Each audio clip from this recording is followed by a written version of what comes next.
All right, this is the key to part 5 of our final exam study guide, unit 4.1. Should be pretty fresh in our brains. So 43, what is the sum of the interior angles of an 11-gon? So if we just want the sum, that's where we just do 180 times n minus 2. So that's going to be 180 times 11 minus 2, or 180 times 9. Let's see, do this in the calculator. 180 times 9 is 1,620. So an 11-sided polygon, when you add up all its angles, should have 1,620 degrees in it. All right, the sum of exterior angles of a 15-gon. Don't be fooled by this sort of trick question. Doesn't matter how many sides, the sum of exterior angles is always 360. What is the measure of one exterior angle in a regular dodecagon? So we know a dodecagon is 12-sided. We know for an exterior angle, that's where we want to do 360 divided by n. So that's going to be 360 divided by 12, which is 30 degrees.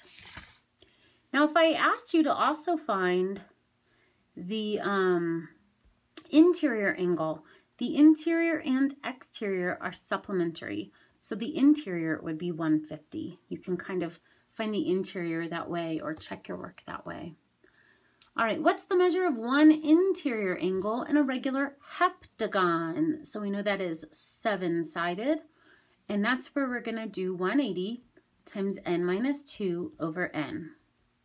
So that's going to be, in this case, 180 times 5 over 7. So 180 times 5 divided by 7 is 128 point, we'll just round that to 0.6. It didn't tell you how to round. All right. Number 47. If the measure of one interior angle of a regular polygon is 177 degrees, how many sides does it have? This is kind of a tough question, and I don't think we've done one like this in a while. So if the measure of 1 is 177, how many sides? We want to use this formula, and it should equal 177. So basically we're saying when we know what n is, we plug that in and we get 177. So to work backwards, we could multiply both sides by n, which will have the effect of giving us 180 times n minus 2 equals 177n. Then we could distribute 180 to the expression n minus 2. So 180 times n minus 180 times 2, which is 360, equals 177n. Then we could subtract 180 from both sides. So 177 minus 180, we end up with negative 360 equals negative 3n. So we're just subtracting that from both sides. And then lastly, divide by that negative 3. I know I didn't leave you a lot of space for this one. We should get that n equals 120. So that is not a trick. That is a 120-sided polygon. It would probably look like a circle to us if we didn't look carefully, because it would have so many sides, it would be kind of circular looking. All right, number 48. If the measure of one exterior angle of regular polygon is 60, what is the measure of its interior angle? So remember that the exterior and interior form a linear pair. So if the exterior is 60, the interior would have to be 120 degrees. Excellent. Moving on. Number 49. We have seen this question in so many ways, so many times. We want to find the measure of x.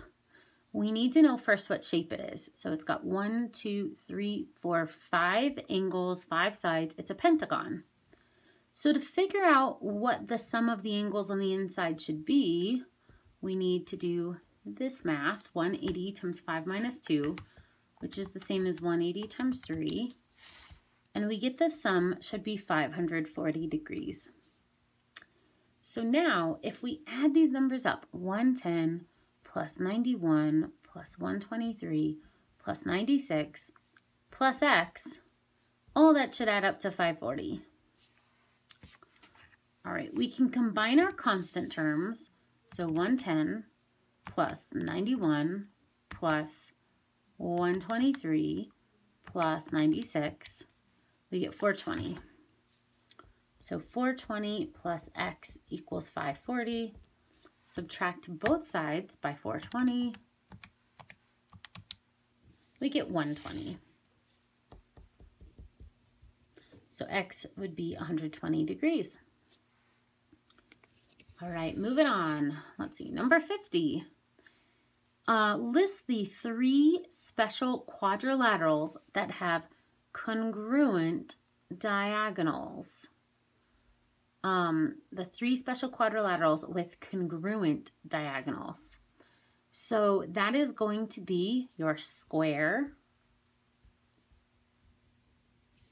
your rectangle, because this has to do with the congruent consecutive angles, and the isosceles, I'm hoping I spell the word right, trapezoid. And just note that these are the same 3 that have congruent consecutive angles. And it's not a coincidence, it's actually because those angles are congruent that the diagonals end up being equal. All right, 51. List the 3 special quadrilaterals that have perpendicular diagonals, so they intersect at a right angle. The one that always stands out to me is the kite. That's easy to remember. We are also going to have our square, and then this one is the rhombus. So the rhombus has those perpendicular diagonals. They might not be congruent. They're only congruent when it's a square, but perpendicular diagonals. All right, 52, complete each sentence. Consecutive, meaning in a row, angles in a parallelogram must be, well, they must be supplementary. Opposite angles in a parallelogram must be congruent. And then we know that for a square and rectangle, that's kind of the caveat when those are both true. Their consecutive and their opposite are both congruent and supplementary because they're all 90 degrees. All right, number 53, find the measure of x in the diagram below. There are 2 ways to work this problem, or there might be more than 2. It's a kite, and we know a kite is a quadrilateral. So we could do 180 and minus 2 to figure out the sum of angles. And that's going to be 360 degrees. We also know that if we were to label this x, these 2 opposite angles in a kite are the congruent ones. So what we could do is subtract 77 and 55 from 360. So 360 minus 77 plus 55. We're left with 228. So that means that basically both of those, 2x, both of those have to be equal to 228. So both of these added together. So then when we divide that by 2, we get that x is 114 degrees. The other way of thinking about this is to just divide the kite into a triangle. Half of 55 would be that angle, which is 27.5. This angle would be half of 77, which is 38.5. And now we could subtract this sum from 180. We should still get 114 on top. All right, number 54. Find the measure of x in the diagram below. We can tell we have a rhombus, and we are not given the side length. We are given the perimeter. The perimeter is 60. That means the sum of all 4 sides is 60. So I might say 4 times the side length equals 60. Divide both sides by 4. The side length is 15. So this we want to set equal to 15, 2x plus 1. So now we could subtract 1 from both sides. We get 2x equals 14 divide by 2, x equals 7. All right, so we could check that really easily. Plug that back in. Twice 7 is 14 plus 1 is 15. 15, 30, 45, 60. Excellent.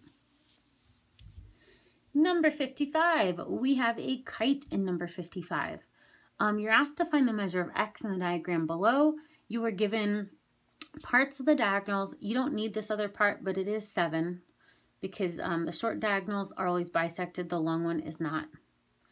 All you need to remember about this is that because it's a kite, these diagonals are perpendicular. So we could just use the Pythagorean theorem. We're going to do 10 squared plus 7 squared because x is on the hypotenuse. And then we'll take the square root. So we could do the square root of 10 squared plus 7 squared. We should get about 12.207.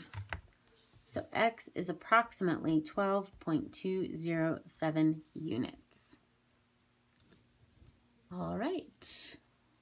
We could find the other sides if we wanted to, but probably don't want to right now. Number 56, last one on this page. It says, find the measure of x in the diagram below. This is a rectangle. It has the 4 congruent corners, the 4 congruent angles. They're all 90 degrees. Looking at the way this is labeled, these are diagonals. And we know in a rectangle they must be equal. I know on my copy this printed a little funny, but I think this is subtraction here. So since a rectangle has congruent diagonals, xz is congruent to wy, so we could set these equal. So 3 times 4x minus 6, hopefully that's what that says, should be equal to 2 times x plus 1. And we'll just be careful doing the distributive property here. When we had a question like this on our unit test, a lot of people set this part up correctly, but then made a mistake distributing. All right, so 3 times 4x minus 6 is going to be 12x minus 18. And 2 times x plus 1 is 2x plus 2. All right, so subtract 2x from both sides. We're left with 10x minus 18 equals 2. Add 18 to both sides. We're left with 10x equals 20. So x must equal 2.